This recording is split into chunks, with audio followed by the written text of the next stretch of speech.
What's up, YouTube? It's FitzBro, and this is an Ottoman guide for you where I'm going to be going through the ins and outs of the Vizier system, aka the Imperial Council, as well as your age-up options as you advance through the ages and what I would recommend to choose as you're moving through them. Let's dive right into it. So, a very unique mechanic we have with the Ottomans is this Imperial Council in this Vizier system in the bottom left. So, it shows up like this, and you can expand it by clicking on it, which is pretty cool. I hope they had a hotkey in the future to perhaps hit escape to get out of it, because it does get a little bit in the way.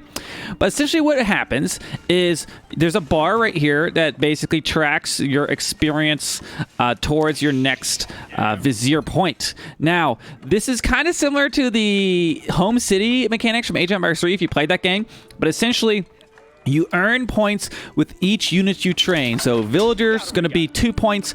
When you age up, that's going to be a larger amount of points. So it's villager units trained and age ups. And then more expensive units are going to give you an additional amount of points. But so slowly, this will add up. And once we hit 60, it will show a number 1 here. And I will be able to choose one of these row 1 options from the Imperial Council. Now we'll go through each of these in just a second. So you earn those points through this training those units and aging up, and you can get a total of 5 of them out the gate. So you could choose 5 of these techs that you're going to want to research. When you do, they are immediately delivered, and typically if it's a unit, it's going to show up at your town center. But there's a landmark that's going to allow you to get an additional 2, so that'll push you up to 7 points, and I highly recommend picking that landmark up. We'll be going through that in just a second, so stick around.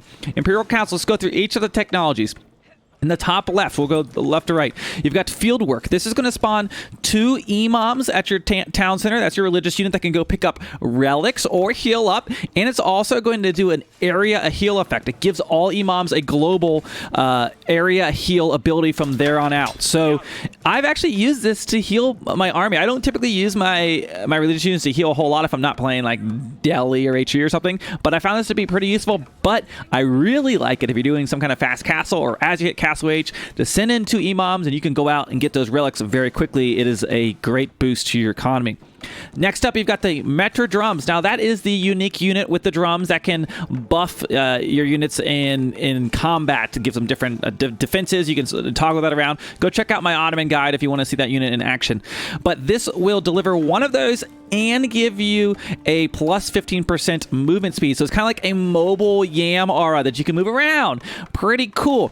I actually kind of like this, and some of those, if you want to go really all out in feudal age and you want to get some early speed boost, and along with some of those additional buffs, this can be kind of a nice thing, but gotta keep him alive, which is the trickiest thing about him. So typically I wait to send this one. This is my favorite first one to send, okay? So this is the Anatolian Hills. It's going to spawn 8 sheep. 8 sheep. So consider that a single sheep has 250 food times 8. That's a lot of food. That's going to get you through to your next age. You can sit that's safe underneath your town center. It also increases your villagers' mining speed by 10%. So I mean, that's an eco upgrade plus a bunch of sheep. That's my favorite first one to get. Okay, I'll keep training up so units so you can see us hit that eventually. Going down to the tier 2 here, you've got a military campus, which is going to increase the military schools that can be built by +1. So typically, these military schools, you can build 1 per age. So age 1, you get 1. Once you hit the second age, it makes it 2. The 3 increases the cap of these. But you can increase it even further by getting this. So it gives you an additional +1. So make your potential cap to be 5 military schools. So that's pretty cool, because those are free units that are going to train over time.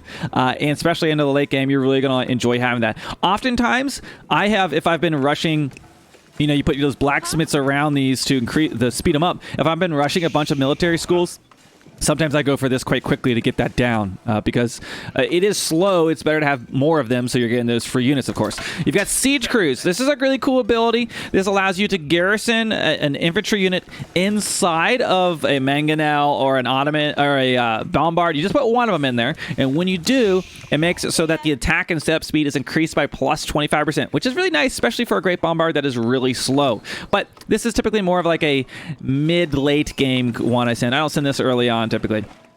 Trade bags increases the amount of gold traders collect by plus 40%. So this is something to consider if you've got a nice trade route set up, which one of the landmarks I'll show you does really synergize well with trade. This might be one you want to use. Personally, I've been going Anatolian Hills. Sometimes I'll go for military campus second, or even if I'm going like a fast castle or just want the healing, I'll go for field work. So I've kind of been switching between these two right now. Look at your tier 3. You've got faster training, so increases the production of military schools by 25%. They already train very slow, so it's good to have that additional 25% boost. You can also get 60% boost from one of the landmarks, which I'll show you. The Janissary Company spawns 2 Janissaries for each of your military schools. So if you've got 5 of your military schools, times 2, you're going to get 10 Janissaries for free. So this is kind of a nice kind of unit shipment against them later on. And especially when you consider those Janissaries, they cost 100 gold typically. Like, that's a huge savings, right? And then the Advanced Academy. This makes it so the military schools can now be toggled to produce Knights and Janissaries. Out of the gate, they are not able to do that. Okay? My typical options have been Antonian Hills. I told you I usually switch between the military campus or fieldworks. And then I really do like this fast training followed up by sometimes if I'm going for a push, this Janissary Company, or if I'm sitting back, I might go for Advanced Academy. Typically, late games is very good. If I were to get all 7, right? I said you can usually get 7 if depending on the landmarks you go up with. The 2 I would leave out. I typically leave off trade bags. Sometimes the metro drums.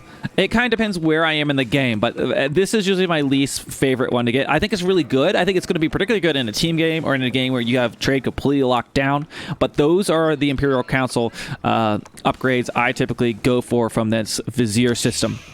Let's move into the landmark options and FitzBro's Age Up Guide. Now, this might change over time, and the balance might change with it as well, right? But let's just go with it. You have 2 options here. You've got the Twin Minaret Madras, and then you have the Sultani Trade Network. The first one is essentially a big mill, okay? So this is going to grows 4 berry bushes, which should be harvested 50% faster, and then they regrow over time. So it's infinite food, but it's berries. Like, you get them faster. I've been told you can put around but just keep 5 on it. So just keep them. You don't want to put too many villagers on it because it's going to run out of berries, right? So it's a good, solid source of food. I think this might be good in a situation when you pin down in your base. But you know what's also good to have when you pin down your base?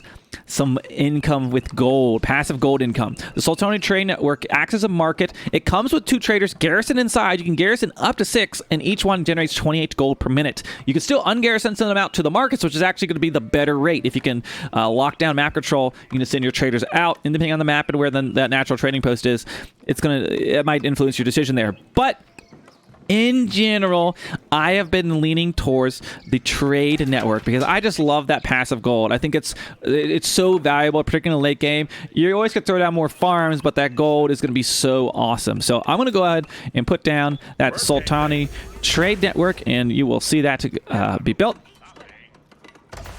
And I mentioned this in my Ottoman guide, but make sure you think about your base layout because you're going to want to be putting blacksmiths next to your military school to speed up their production speed. But those blacksmiths also will, they're going to buff the regular barracks, archery range, etc. as well as far as those speeds. And as you go through the ages, they scale. I'll throw in a blacksmith just to show you.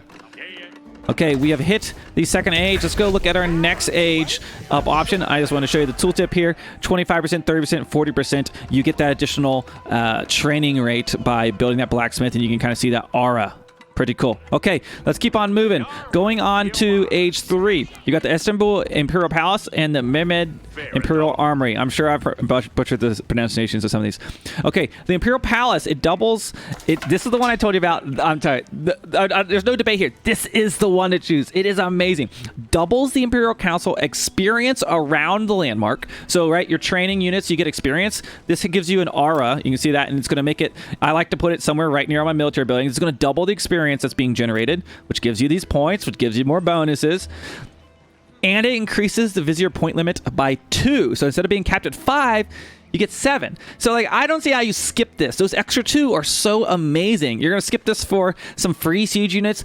I think the siege units sound cool at first. I used this, I think, the first time, but it falls off. This is going to be the better long-term one. So let's go ahead and build the Istanbul Imperial Palace. I'll build it right here in the middle.